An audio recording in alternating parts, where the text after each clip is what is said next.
Hello guys, welcome to my YouTube channel. ನಾನಿಂದು ಬ್ರಾಹ್ಮಿ ಶ್ರೀ ದುರ್ಗಾ ಪರಮೇಶ್ವರಿ ದೇವಸ್ಥಾನ ಕಮಲಶಿಲೆಯಲ್ಲಿದ್ದೇನೆ. ಇದು ಉಡುಪಿ ಜಿಲ್ಲೆಯ ಕುಂದಾಪುರದಿಂದ 35 ಕಿಲೋಮೀಟರ್ ದೂರದಲ್ಲಿದೆ. ಕಮಲಶಿಲೆಯು ಸುಂದರವಾದ ಪರ್ವತಗಳು ಮತ್ತು ನಿತ್ಯ ಹರಿದ್ವರ್ಣ ಕಾಡುಗಳಿಂದ ಆವೃತವಾಗಿದೆ. ಅದರ ಪಕ್ಕದಲ್ಲಿ ಕುಬ್ಜಾ ನದಿ ಹರಿಯುತ್ತದೆ. ಕಮಲಶಿಲೆಯು ಗ್ರಾಮದ ಹೃದಯ ಭಾಗದಲ್ಲಿರುವ ಪುರಾತನ ಶ್ರೀ ಬ್ರಾಹ್ಮಿ ದುರ್ಗಾ ಪರಮೇಶ್ವರಿ ದೇವಸ್ಥಾನಕ್ಕೆ ಹೆಸರುವಾಸಿಯಾಗಿದೆ. ನಾವಿಂದು ದೇವಸ್ಥಾನದ ಬಗ್ಗೆ ತಿಳಿಯೋಣ. ಕಲ್ಲಿನ ಲಿಂಗದಿಂದ ಈ ಸ್ಥಳಕ್ಕೆ ಕಮಲಶಿಲೆ ಎಂಬ ಹೆಸರು ಬಂದಿದೆ. ಇಲ್ಲಿ ಶ್ರೀ ಬ್ರಾಹ್ಮಿ ದುರ್ಗಾ ಪರಮೇಶ್ವರಿ ದೇವಿಯನ್ನು ಲಿಂಗದ ರೂಪದಲ್ಲಿ ಪೂಜಿಸಲಾಗುತ್ತದೆ.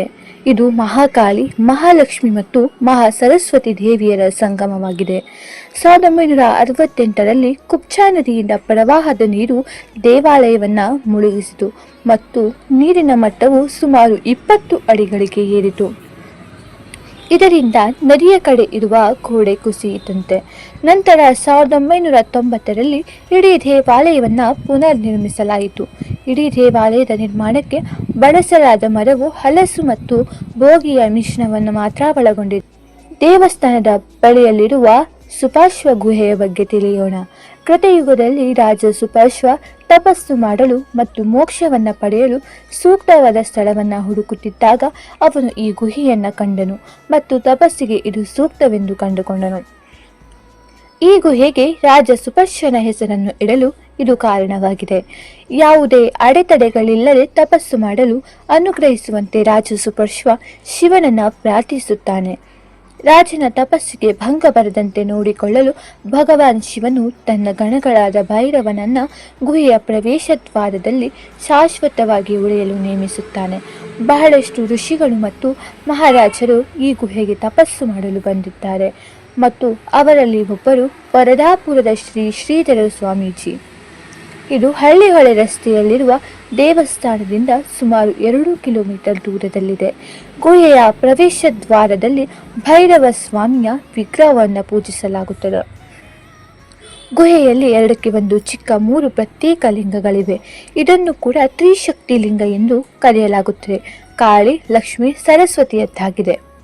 ಮತ್ತಷ್ಟು ಬಲಕ್ಕೆ ರಾಜ ಸುಪಾರ್ಶ್ವ, ಆದಿಶೇಷ ಮತ್ತು ಶ್ರೀ ಶ್ರೀಧರ ಸ್ವಾಮಿಗಳು ತಿಂಗಳು ಮತ್ತು ವರ್ಷಗಳ ಕಾಲ ತಪಸ್ಸು ಮಾಡಿದ ಸ್ಥಳವಾಗಿದೆ. ಗುಹೆಯೊಳಗೆ ಸ್ವಲ್ಪ ಕೆಳಗೆ ನಾಗತೀರ್ಥದ ಜನ್ಮಸ್ಥಳವನ್ನು ನಾವು ನೋಡಬಹುದು. ಇದು ಬಂಡೆಗಳ ನಡುವೆ ಹರಿಯುತ್ತದೆ ಮತ್ತು ಕಮಲಶಿಲೆ ದೇವಸ್ಥಾನದ ಬಳಿ ಕುಬ್ಜಾ ನದಿಯನ್ನು ಸೇರುತ್ತದೆ. ಮುಂದೆ ಒಳಭಾಗದಲ್ಲಿ ನಾಗಸನ್ನಿಧಿ ಇದೆ. ಇಲ್ಲಿ ಎತ್ತರದ ಗುಮ್ಮಟವಿದ್ದು ಅಲ್ಲಿ ನೂರಾರು ಬಾವಲಿಗಳು ನೆಲೆಸಿರುವುದನ್ನು ಕಾಣಬಹುದು. ಬಹಳ ಹಿಂದೆ ಗರುಡನಿಂದ ಸಾಯುವ ಭಯದಿಂದ ಆದಿಶೇಷನು ತನಗಿದ್ದ ಶಾಪದಿಂದ ಮುಕ್ತಿ ಕೋರಿ ಬ್ರಾಹ್ಮಿ ದುರ್ಗಾ ಪರಮೇಶ್ವರಿ ದೇವಿಯ ಬಳಿಗೆ ಬಂದನು ಎಂದು ಹೇಳಲಾಗುತ್ತದೆ. ದೇವಿಯು ಆದಿಶೇಷನಿಗೆ ಮರಣವನ್ನು ತಪ್ಪಿಸುವ ಏಕೈಕ ಮಾರ್ಗವೆಂದರೆ ವಿಷ್ಣು ದೇವರಿಗೆ ಹಾಸಿಗೆಯಾಗಲು ತಿಳಿಸಿದಳು. ಇತರ ಎಲ್ಲ ನಾಗಗಳು ದೇವಿಯನ್ನು ಬೇಡಿಕೊಂಡರಂತೆ. ದೇವಿಯು ಅವರನ್ನು ಸುಪಾರ್ಶ್ವ ಗುಹೆಯಲ್ಲಿ ಒಂದು ಅಡಗಿಕೊಳ್ಳಲು ತಿಳಿಸಿದರು. ಇದರಿಂದ ಅವರು ಗರುಡನಿಂದ ರಕ್ಷಣೆ ಪಡೆಯಬಹುದೆಂಬ ಮಾರ್ಗವನ್ನು ತಿಳಿಸಿದರು.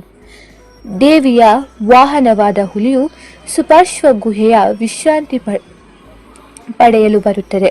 ಹುಲಿಯು ತನ್ನನ್ನು ಬೆಚ್ಚಗಾಗಿಸಲು ಗುಹೆಯ ಬಳಿ ಬರುತ್ತದೆ.